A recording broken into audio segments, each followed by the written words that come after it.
வணக்கம். இயற்கைக்கும் இறைவனுக்கும் நன்றி. இன்னைக்கு நம்ம பார்க்க போற புக் டீப் ஒர்க். இந்த புக்ல நிறைய கண்டென்ட் இருக்குது. உங்களோட டிஸ்ட்ராக்டட் வேர்ல்ட்லேருந்து எப்படி நீங்க டிஸ்ட்ராக்ட் ஆகாம டீப்பான ஒர்க்ஸை பண்ணணும் அப்படின்ற நிறைய டிப்ஸ் அண்ட் ட்ரிக்ஸ் சொல்லியிருக்காங்க. இந்த புக்கை பத்தி இன்னைக்கு டீட்டெயில்டாக பார்க்கலாம். இந்த புக்ல பார்த்தீங்கன்னா மொத்தம் 3 சாப்டர்ஸ் இருக்கும். பார்ட் 1ல. பார்ட் 2ல 4 ரூல்ஸ் கொடுத்துருப்பாங்க. நீ ஒரு ரூல்ஸையுமே உங்களோட லைஃப்ல இம்ப்ளிமெண்ட் பண்ணி பார்த்தீங்கன்னா கண்டிப்பா அது உங்களுக்கு ஃப்ரூட்ஃபுல்லா இருக்கும். இப்போ இந்த புக்ல இந்த புக் அதாவது டீப் ஒர்க்னு சொல்லியிருக்காங்க இல்லையா? அப்போ டீப் ஒர்க்குக்கு மீனிங் என்னன்னு நம்மளுக்கு தெரியணும். அந்த டீப் ஒர்க்கை பத்தி பின்னாடி அவங்க டெஃபினேஷன் மாதிரி கொடுத்துருப்பாங்க. நான் உங்களுக்காக படிச்சு காமிக்கிறேன். Deep work is ability to focus without distraction on a cognitively demanding task coined by author on his popular blog study hacks அப்படின்றதுல இவர் சொல்லியிருக்காரு. இது எதுக்காக அப்படின்னா, let you achieve more in less time. ரொம்ப கம்மியான டைம்ல நிறைய அச்சீவ் பண்றதுக்காக தான் இந்த டீப் ஒர்க் அப்படிங்கிறது.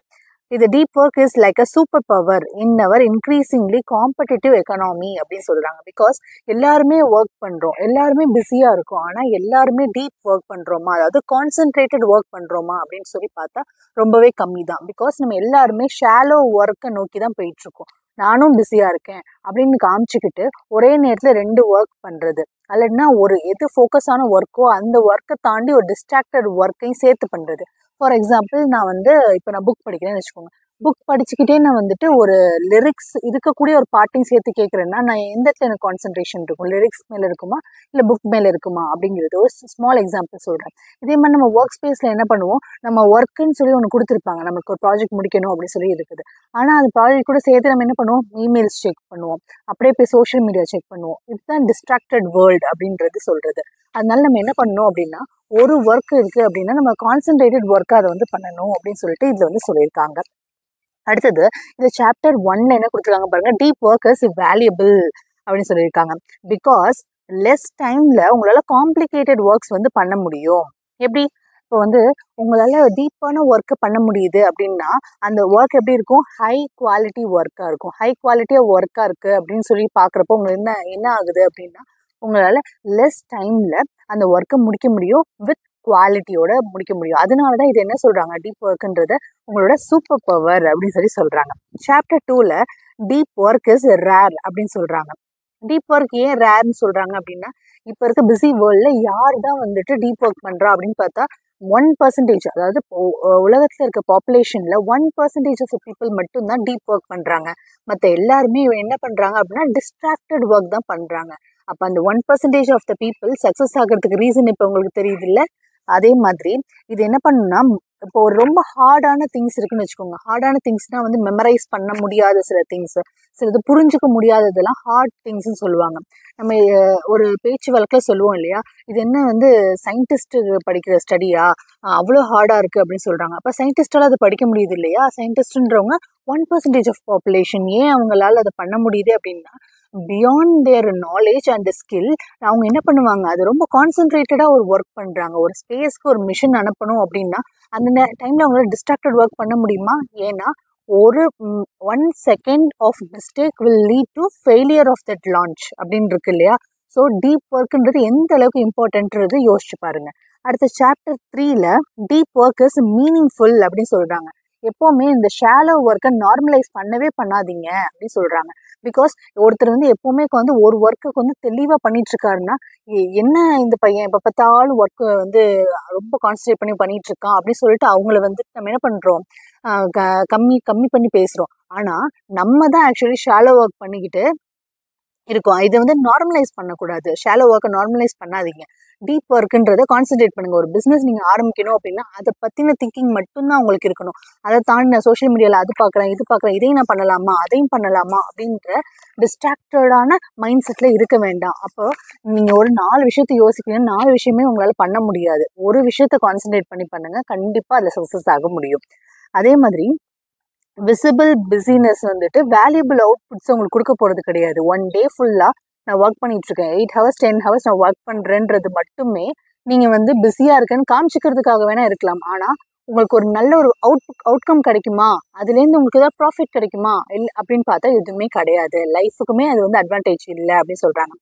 இந்த மாதிரி நீங்கள் வந்து என்ன பண்ணுறீங்க, ஒரு டீப் ஒர்க்கை உங்கள்கிட்ட இன்டியூஸ் பண்ணுறப்போ அது ஒரு ஹேபிட்டாக மாறுது. அந்த ஹேபிட் வந்து ஒரு ஃப்ளோ ஸ்டேட்டில் கொண்டு வர ஆரம்பிச்சிருவீங்க. டெய்லியும் நான் பண்ணுறதே வந்து எப்படி பண்ணணும் அப்படின்னா, ஒரு கான்சென்ட்ரேட்டட் ஒர்க்காக மட்டும் தான் பண்ணணும்னு சொல்லி உங்கள் மைண்டில் வந்து ஃபிக்ஸ் ஆகிடும். இது பேர் தான் இன்டியூஸ்டு ஃப்ளோ அப்படின்னு சொல்லி சொல்கிறது.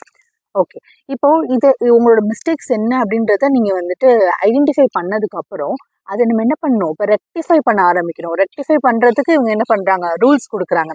ஃபர்ஸ்ட் ரூல் என்னன்னா, work deeply, obviously work harder அப்படின்ற மாதிரி நீங்கள் டீப்பாக ஒர்க் பண்ணி தான் ஆகணும். இப்போ பிரச்சனை என்னன்னா, எந்த விஷயத்துக்கு நான் டீப்பாக ஒர்க் பண்ணணும், எந்த விஷயத்துக்கு பண்ணக்கூடாது அப்படிங்கிறது தான் முக்கியம். டிசைட் வென் அண்ட் வேர், எப்போ நீங்கள் டீப் ஒர்க் பண்ணணும், எப்போ பண்ணக்கூடாது. ஏன்னா எல்லா ஒர்க்குமே நமக்கு டீப் ஒர்க் அவசியம்னு கிடையாது. சிலது வந்து ஷாலோ ஒர்க் பண்ணாலே போதும் அப்படிங்கிறதுக்கு வந்து ரொம்ப கான்சென்ட்ரேட் பண்ணி வந்து ஒர்க் பண்ணிட்டு இருக்கணும்னு அவசியம் இல்லை. ஸோ இதுக்கு நான் டைம் ஃப்ரேம் வச்சுக்கோங்க. நான் ஒரு 30 minutes to 40 minutes deep work பண்ணுவேன். அதுக்கப்புறம் ஒரு 10 minutes பிரேக் எடுத்து ஸ்மால் டாஸ்க் இருக்கும்ல, மெயில்ஸ் செக் பண்ணுறது, மெயில்ஸ் டெலீட் பண்ணுறது, இந்த மாதிரியான ஸ்மால் டாஸ்க்கை வந்துட்டு அந்த 20 minutes பண்ணுங்கள். அடுத்த 30 minutes மறுபடியும் டீப் ஒர்க், திருப்பி 20 minutes ஷாலோ ஒர்க். இந்த மாதிரி ப்ரையாரிட்டைஸ் பண்ணி பண்ணுங்க.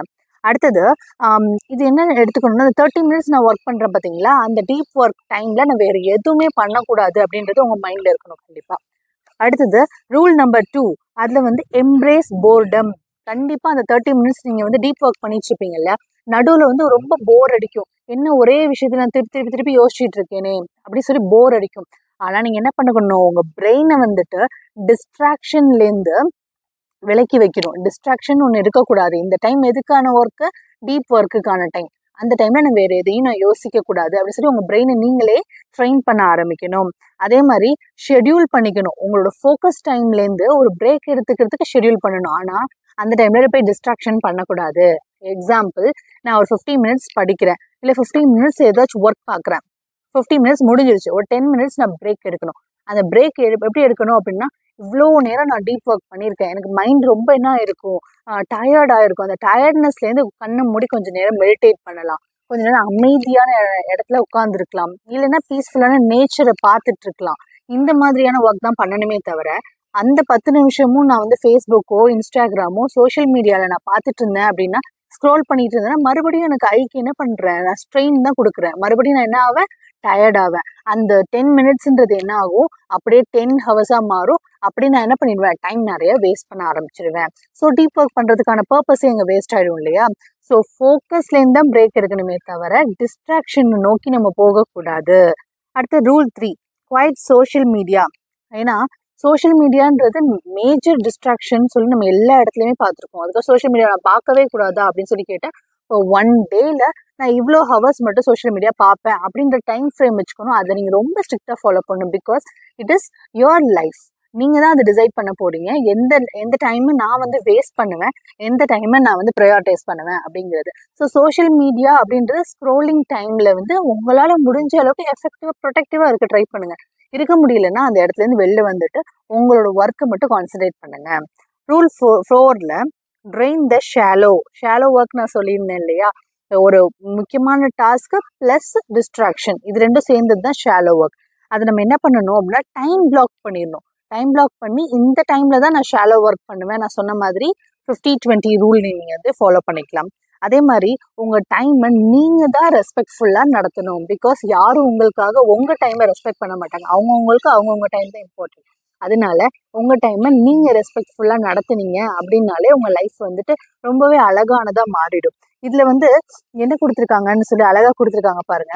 One of the most valuable skills in our economy is becoming increasingly rare because deep work is rare. அந்த ரேரான விஷயங்களை நீங்கள் பண்ணுறப்ப தான் 1% சக்ஸஸ்ஃபுல்லாக பீப்புளாக நீங்கள் வந்து மாற முடியும். ஓகே, இதே மாதிரி நிறைய புக்ஸோட உங்களுக்கு அடுத்தடுத்த வீடியோஸில் நான் வரேன். Share and subscribe.